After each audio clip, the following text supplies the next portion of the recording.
부산 사람도 모르는 부산 이야기.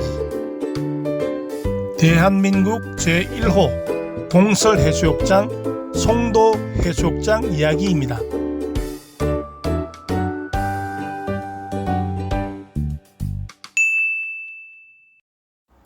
코로나로 인하여 올여름 바닷가에서 마음껏 즐기지 못한 아쉬움이 너무 큽니다. 오늘은 과거로 돌아가서 부산의 바닷가 해수욕장의 역사에 대해서 한번 알아보도록 하겠습니다. 해양수산부가 2019년도에 발표한 각 시도별 해수욕장의 현황을 살펴보면 전국의 해수욕장은 274개로 되어 있습니다. 각 지자체별로 보면은 부산이 7개, 인천이 11개, 울산이 2개, 강원도가 93개, 전북이 8개, 전남이 57개, 경북이 25개, 경남이 27개, 제주도가 11개소로 되어 있습니다.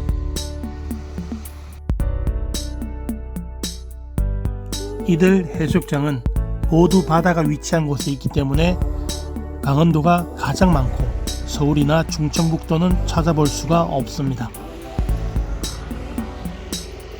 그 이유는 말씀 안 드려도 다 아시겠죠? 그렇습니다. 바다에서 멀리 떨어진 내륙지라서 그렇고 경기도도 없습니다.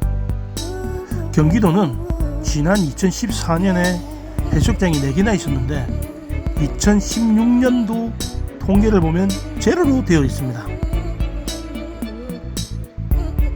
2014년도에는 전국의 해수욕장이 356개나 되었었는데 5년이 흐른 2019년 통계에서는 23%가 줄어든 274개로 나타납니다. 자그마치 82개의 해수욕장이 줄어든 것이죠. 특히 서해안을 따라 인천, 충남, 전남, 경북 지역에서 크게 줄었는데 이것은 개발하는 과정에서 해안이 매립되어 지형 변화가 생겼거나 환경오염 등으로 해수욕장으로 기능을 바로 잃었다 그렇게 보입니다. 그렇지만 부산은 여전히 7개의 해수욕장이 건재합니다. 지금부터 부산의 해수욕장을 한번 소개해 보도록 하겠습니다. 먼저 서쪽부터 낙동강 하구 쪽에 다대포 해수욕장이 있고 다음은 우리나라 최초의 송도 해수욕장이 있습니다. 원도심 속에 자리하고 있고 이어서 도심 쪽 해수욕장이 광안리 해수욕장이 되고 신도시 쪽으로 쭉 가게 되면은 우리나라 최대의 해수욕장인 해운대 해수욕장이 나오고 달맞이 고개 너머는 바로 송정 해수욕장, 그리고 부산의 가장 동쪽인 기장에는 일광과 인랑 해수욕장이 자리하고 있습니다. 적절한 간격을 두고 부산의 아름다운 해안 풍경을 띄고 그대로 자태를 자랑하고 있는 것이죠. 해수욕장 이름 하나하나가 역사와 개성 그리고 아름다움을 간직하고 있는 가운데 송도 해수욕장은 우리나라 해수욕장의 효시라고 봐야 할 것 같습니다. 자, 그럼 여기서 송도 해수욕장이 탄생하게 된 배경을 한번 살펴보도록 하겠습니다. 조선시대 때 지금의 용두산 공원을 중심으로 자리하고 있던 초량외관이 개항이 되면서 일본인들의 전관 거류 지역이 되었습니다.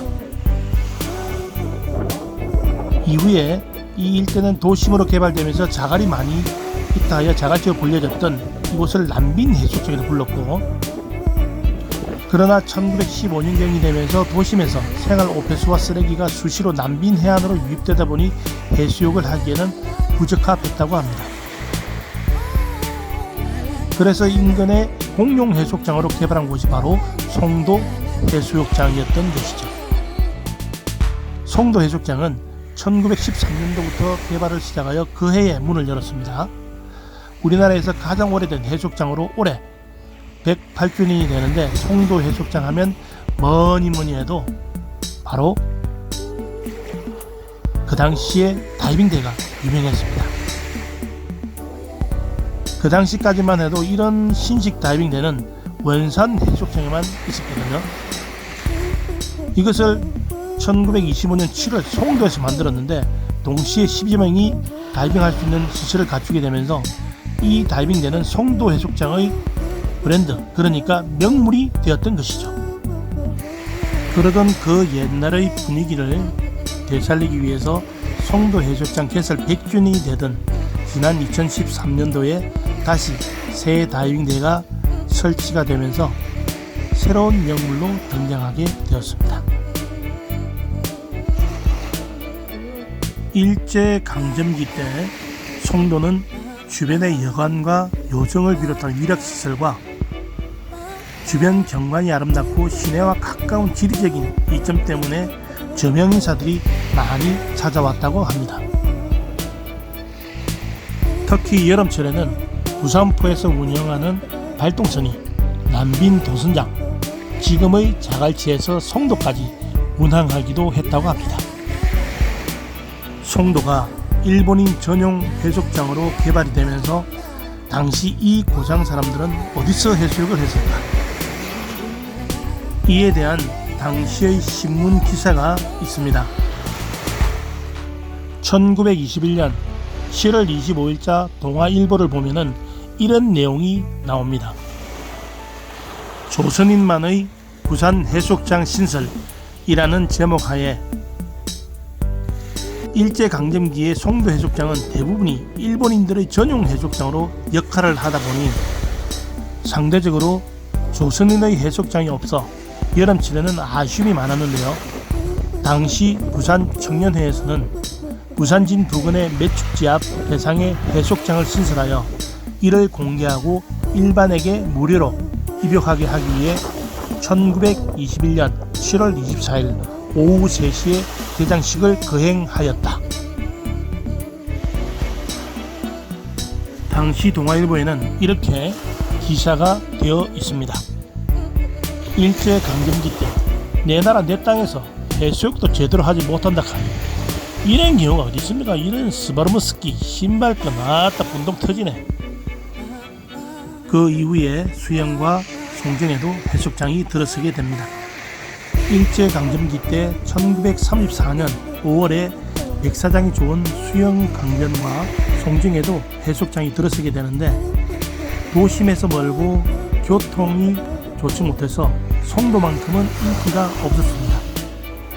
오늘날 광안리와 해운대가 사시사철 관광객이 붐비는 것처럼 송도는 일제강점기 이후 60년대 말까지 부산의 대표적인 해수욕장의 하나로서 관광 유원지로서 그 역할을 했던 것이죠.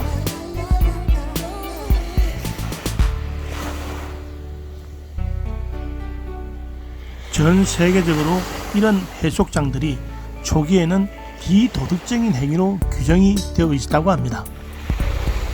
영국의 캠브리지 대학의 경우 캠브리지 대학에 속해 있는 강이나 수영장 등 물속에서 목욕을 할 경우에는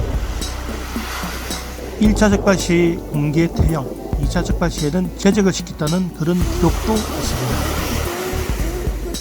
그러나 본격적으로 해수욕이 시작된 계기는 영국에서 리차드 러셀이라는 의사가 1754년 바닷물로 땀샘을 치료하기 위해서 해수욕법 요양소를 설치해서 환자들에게 권장함으로써 비로소 해수욕이 치료의 목적으로 이용되기 시작했다고 합니다.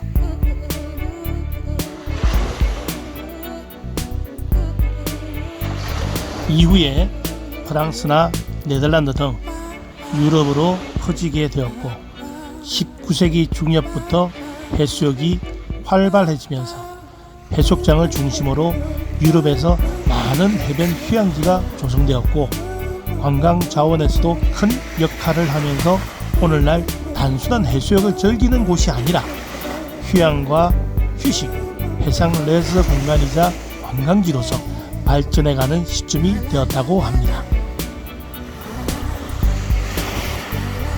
부산 사람들도 모르는 부산 이야기.